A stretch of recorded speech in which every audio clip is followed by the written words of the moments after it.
राम ने कर दिया जनता के साथ खिलवाड़। बिना प्रकरण बहस के कई विवादित प्रकरणों को मिली हरी झंडी। सोमवार को नगरपालिका का विशेष सम्मेलन हंगामेदार रहा।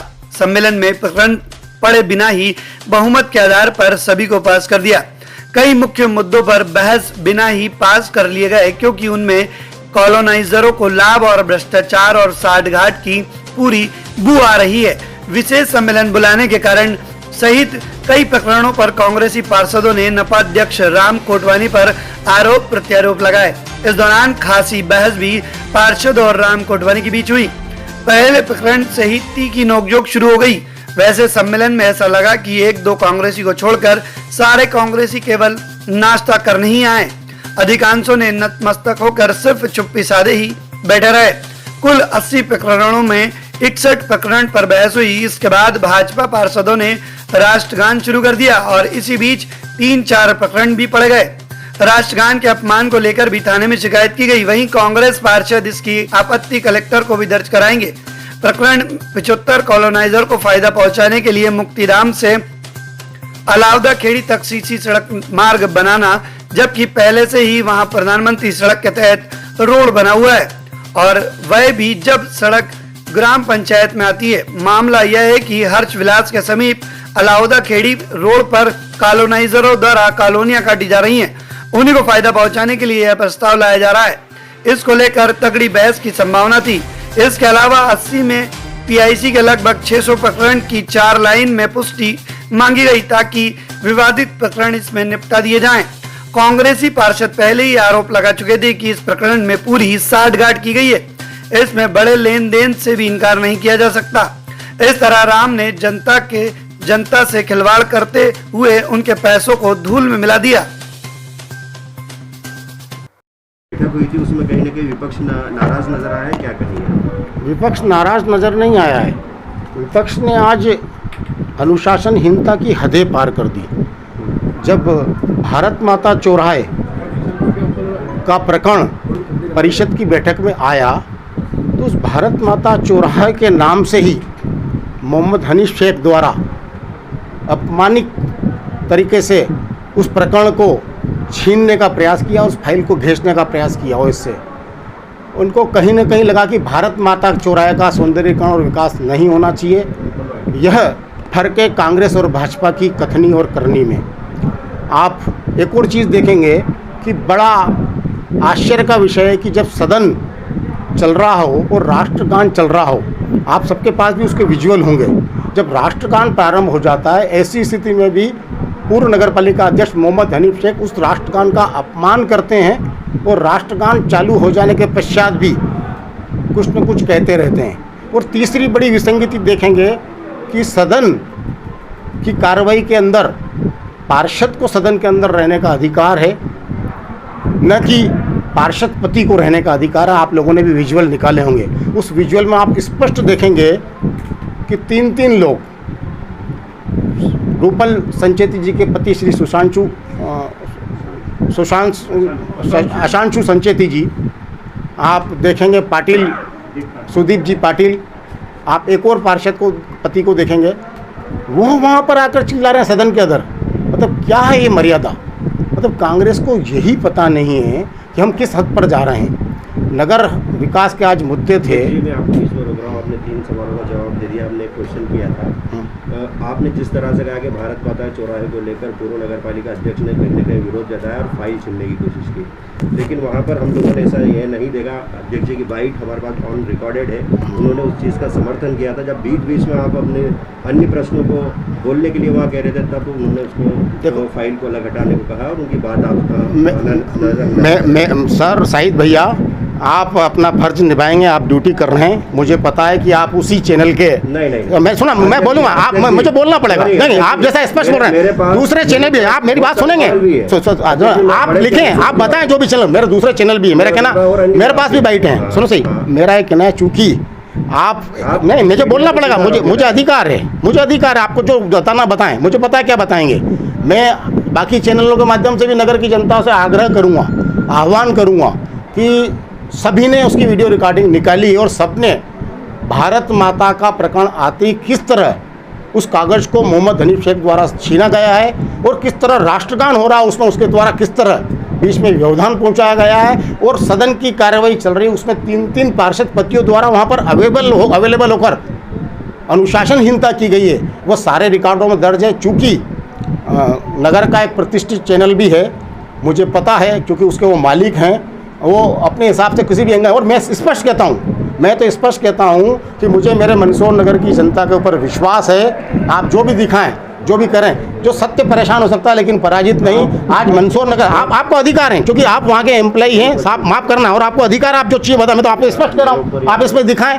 बिल्कुल, मुझे आपका प्रश्न उससे लग रहा है कि आप उससे विभूत हैं। मुझे बड़े अध्यक्ष जी जो लोग अंदर आए थे पार्षद पति, तो उन लोगों के ऊपर कार्रवाई कराई जाएगी आपके ऊपर? देखो, कायदे नियम तो ये कहता है कि इनके खिलाफ कार्रवाई होना चाहिए, लेकिन चूंकि हम लोकतंत्र में रहते हैं, लोकतंत्र की चीज़ों का अनादर नहीं करते हैं। अभी अगर मैं इस चीज़ पे आ जाऊँगा तो फिर आप कहेंगे कि देखो इसने कहा, लेकिन मेरा कहना है कि जो दूसरा मीडिया था, सारा मीडिया था और सबने अपनी अपनी वीडियो से उसको कवरेज किया है। 3 चीज़ें मैं आपको तथ्यात्मक बता रहा हूँ, मुझे पता आप क्या बताएं और मैं फिर उसको चीज़ बताऊँगा। इसमें कहीं ऐसा नहीं कि सब लोग अच्छी चीज़ बताएं और मैं खुद उसकी रिकॉर्डिंग करवा कर आप सब लोगों के समझ पूरे नगर की जनता के, क्योंकि आजकल सोशल मीडिया काफ़ी एक्टिव है और आप सरी के कई पत्रकार भी एक्टिव हैं। किसी के एक व्यक्तिगत रूप से जानबूझकर प्रश्न करना और आरोप लगाना, यह कहाँ तक सही है, मैं आपसे पूछना चाहूँगा। के मुद्रा में खड़े किए आपने राष्ट्रीय गान की शुरुआत की, आप देख लें उस वीडियो में सावधान है, मैं आपको वीडियो भी सॉलिड करूँगा, सावधान कहा गया है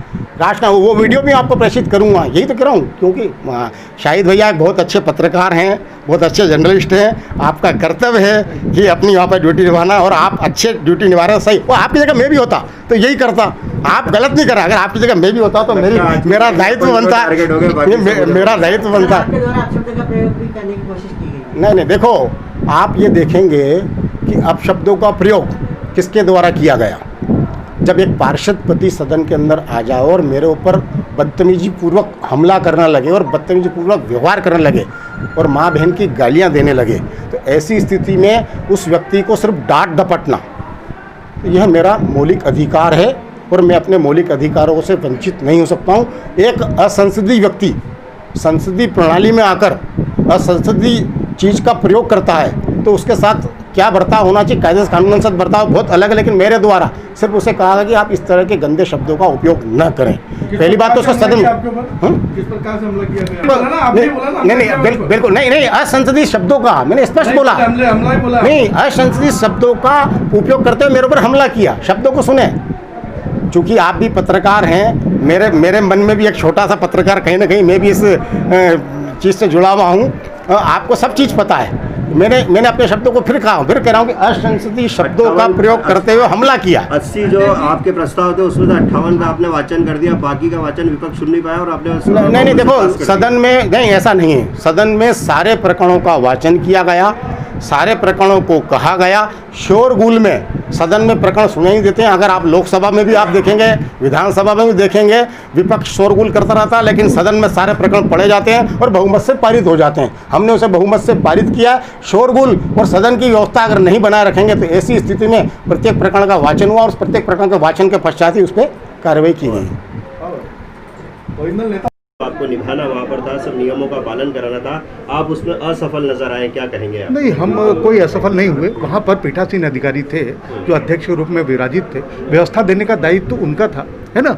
अब रहा सवाल कुछ मुद्दों का, तो जो भी बातें हैं उनसे हम विधि सम्मत कार्रवाई करेंगे। मैं विधि सम्मत कार्रवाई कर सकता हूँ। 80 मुद्दे वहाँ पर रखे गए थे। हाँ। और जिनका वर्णन वहाँ सदन के अंदर हो रहा था। हाँ। उसमें जो आधे मुद्दे जो है वो वहाँ पर वाचन करके बता दिए गए थे, बाकी नहीं, 60 से 61 मुद्दे पे जब चलते, 54 नहीं, 60 से 61 मुद्दों पर चर्चा हुई है। तो जिसको पढ़ा गया हमारे स्टाफ के द्वारा, जो पढ़ रहे थे हमारे ओएस, तो उन पर पूरी बातें हुई, चर्चा भी हुई। सदन के अंदर जो प्रस्ताव रखे जाते हैं बहुमत के आधार पर ही उनको तय किया जाता है, उनको पास किया जाता है। लेकिन वो चीज कहीं वहाँ नजर नहीं वहाँ पर कोई, या तो किसी पार्षदों का ये दायित्व है कि वो वहाँ पर इस बात को रखते, मत विभाजन की बात करते। बहुत मुखरता से उन लोगों ने विपक्ष ने बात रखी है और वहाँ पर तो उनको हंगामा भी किया है और आपको भी उन्होंने अवगत कराया, लेकिन बातों को नहीं माना है। नहीं, मैं एक्सेप्ट करेंगे आप इस बार? नहीं, इसको बिल्कुल एक्सेप्ट नहीं करूंगा। मैं विधि सम्मत जो भी कार्रवाई होगी मैं कहीं ना कहीं कहीं आपके समक्ष राष्ट्रगान का भी अपमान हुआ? नहीं, वो तो अकस्मात राष्ट्रगान जो है वो चालू हुआ, अकस्मात तो मैं तो होता है। सम्मान में मैं खड़ा हुआ। तो प्रोटोकॉल में आता है इस प्रकार से राष्ट्र ये कौन कर रहा है अब? ये तो नहीं, आप क्या भी एक्शन मौजूद थे लेंगे वहाँ आप? तो आप नहीं भी नहीं, हम मौजूद तो थे रोकने का प्रयास किए कि भाई अब आप क्या रुको। एक्शन लेंगे राष्ट्रगान के विरोध में? नहीं नहीं, जो भी विधि सम्मत कार्रवाई होगी वो नहीं, होगी। आपने भी अपमान किया है वहाँ पर, नहीं, सम्मान नहीं। आपने भी किसी चीज का नियम को फॉलो नहीं किया और राष्ट्रगान किसी का ने अपमान किया है। वहाँ पर पीठासीन अधिकारी मौजूद थे और पीठासीन अधिकारी द्वारा जो है उसको चालू कर दिया गया। ये तो क्या आप मानते हैं कि एक तरफा कार्रवाई हुई है? नहीं, वहाँ पर जो है एकदम से विवाद की स्थिति थी। कुछ लोग चिल्ला रहे थे, कुछ लोग बोल रहे थे। वो बोलने के बीच में अकस्मात जो है यदि वो चालू किया गया तो उसको तो सही तरीके से किया। आप खुद एक जिम्मेदार पर लोगों पे हाँ बिल्कुल, यदि हमारे किसी कर्मचारी द्वारा जो है यदि किसी प्रकार का इसका किया जाए- नेताओं ने पार्षद नहीं, नेताओं के विरुद्ध मैं कैसे कह सकता हूँ? हम तो विधि सम्मत कार्रवाई जो है शासन को अवगत करा कहीं न देते कहीं हैं। ना तो मीडिया संतुष्ट नजर आया, ना पार्षद वहाँ पर न संतुष्ट नजर आए, और मैं तो यहाँ तक कहूँगा कि शायद आप भी संतुष्ट नहीं है, आप भी दबाव में काम कर रहे हैं। नहीं, दबाव का प्रश्न नहीं है। लगा है वहाँ पर मीडिया। सर, बहुमत नहीं होने के बाद भी प्रकरण पास हुए।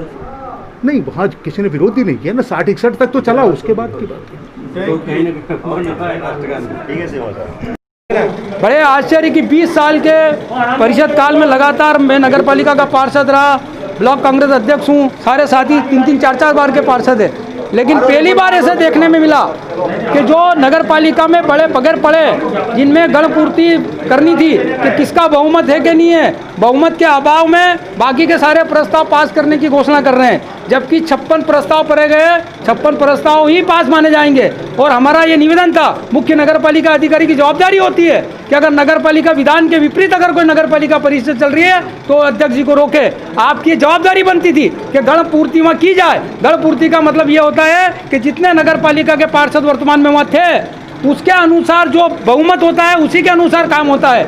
आपने बगैर पढ़े, बगैर जब आपकी संख्या बल कम थी, आपके पार्षद असंतुष्ट थे क्योंकि आपने लगातार जो काम करे 6 महीने के अंदर, ये सब उसका पाप का घड़ा फूटा है, क्योंकि लगातार उन लोगों के काम कर दिया आपने जो वर्षों से प्रकरण लंबित थे, जिनके नामांतरण लंबित थे, जिनके अवैध काम थे, उन सारे भूमाफियाओं को लाभ पहुंचाने के लिए आपने करती है। मैं सब मीडिया के साथी से कहना चाहता हूं कि आपने भी देखा है कि कितने ही ऐसे विवादित नामांतरण जो माननीय कुसुम गुप्ता जी ने नहीं करे, प्रहलाद बंदवार जी ने नहीं करे और हमारे राम कोटवारी जी ने कर दिए। आज इनको लगा कि इनके पार्षद ही विरोध में, और वो धीरे धीरे जब संख्या बल कम हुई और एक प्रस्ताव तो हमने गिराया गण पूर्ति में करके कि ये जो अतिरिक्त वे जो दे रहे थे और उसके लिए संख्या बल इनके पास पर्याप्त नहीं और उसको गिराया। उसके बाद मेरा यही कहना था कि आपके पास अगर बहुमत था आप पास कराते, कोई आपत्ति नहीं थी। आप तो सब में संख्या, आप पत्रकार साथी ने सबको देखा है, वह जितने लोग थे, जितने पार्षद थे आपके कैमरे में है। मेरा यही निवेदन है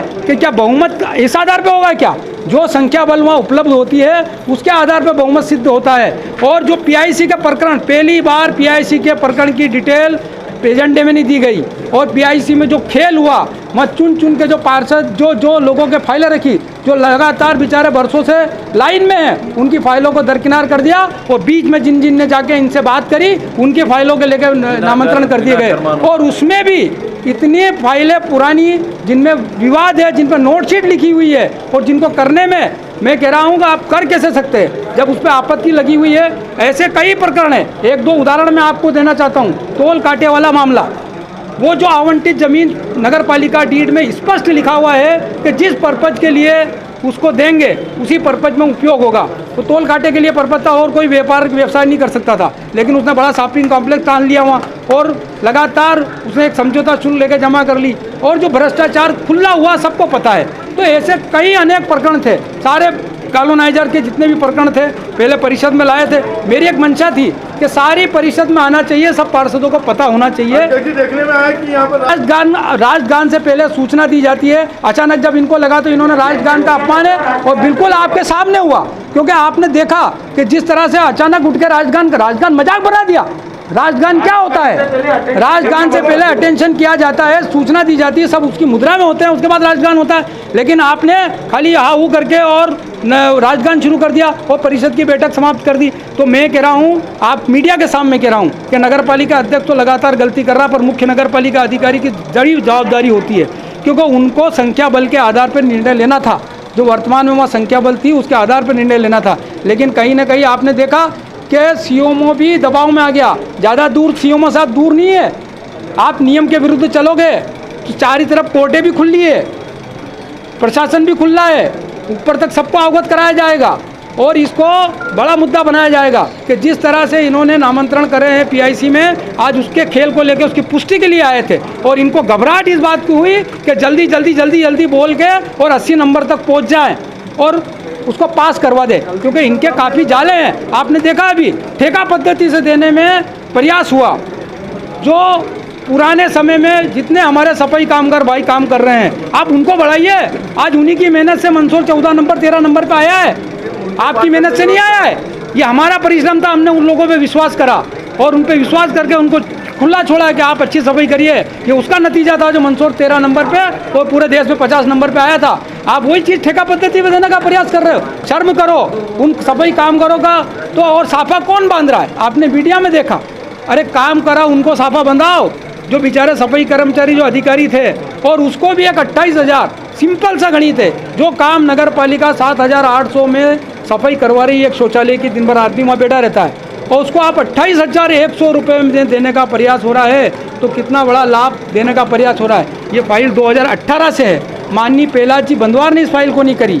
मेरे संज्ञान में जब लाया तो मैंने पीआईसी में इस फाइल को नहीं करी और उसके बाद में आपने और ये इनकैन प्रकरण से जो आ रहे हैं, क्योंकि काफ़ी लोगों को हमें भी प्रलोभन बहुत दिए थे कि आप इसको कर दो, लेकिन कर्मचारी और नगर पालिका के सफाई कर्मचारियों के हित में नहीं था, क्योंकि इनकी मंशा धीरे धीरे कि इसको ठेका पद्धति पर कर दिया जाए और एक शुरुआत कर चुकी है। मैं वाल्मीकि समाज के सभी भाइयों से कहना चाहता हूँ कि खुल के इस चीज़ का विरोध करें, क्योंकि ये आपकी रोजी रोटी का सवाल है, आपका समाज इनसे जुड़ा हुआ है और आपकी मेहनत से ही मंदसौर 3 नंबर 13 नंबर पर आया था। आज तुम उन्हीं को टार्चर कर रहे हो। अरे गलती होती है, कोई समय पे नहीं आया, आप उनको बुला के पनिशमेंट दे सकते हो, समझा सकते हो। डायरेक्ट सस्पेंड क्या हिटलरशाही चल रही है? लोकतंत्र है, लोकतंत्र में इस तरह हिटलरशाही नहीं चलती है।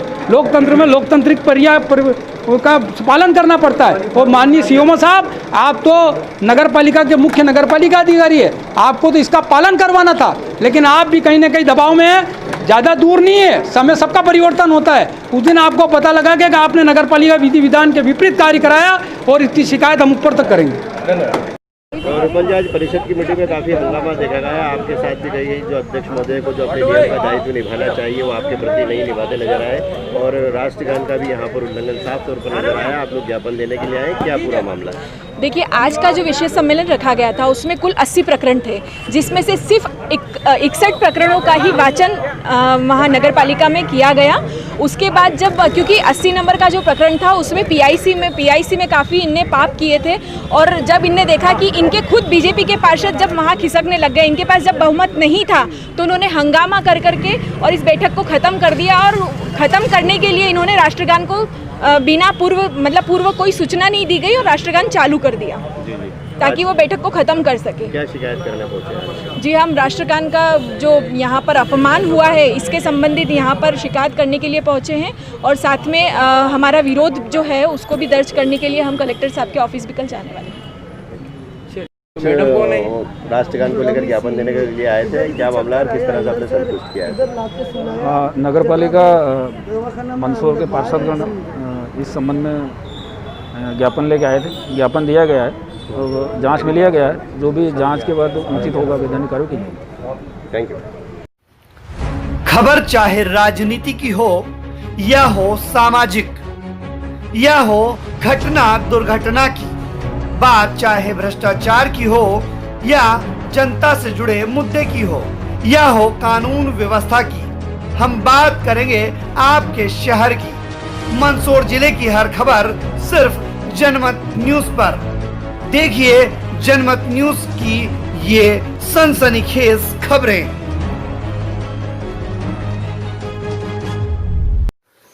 सब्सक्राइब करें माय यूट्यूब चैनल जनमत न्यूज मंदसौर ताकि आपको मिल सके लेटेस्ट अपडेट। साथ ही बेल आइकॉन दबाना ना भूलें।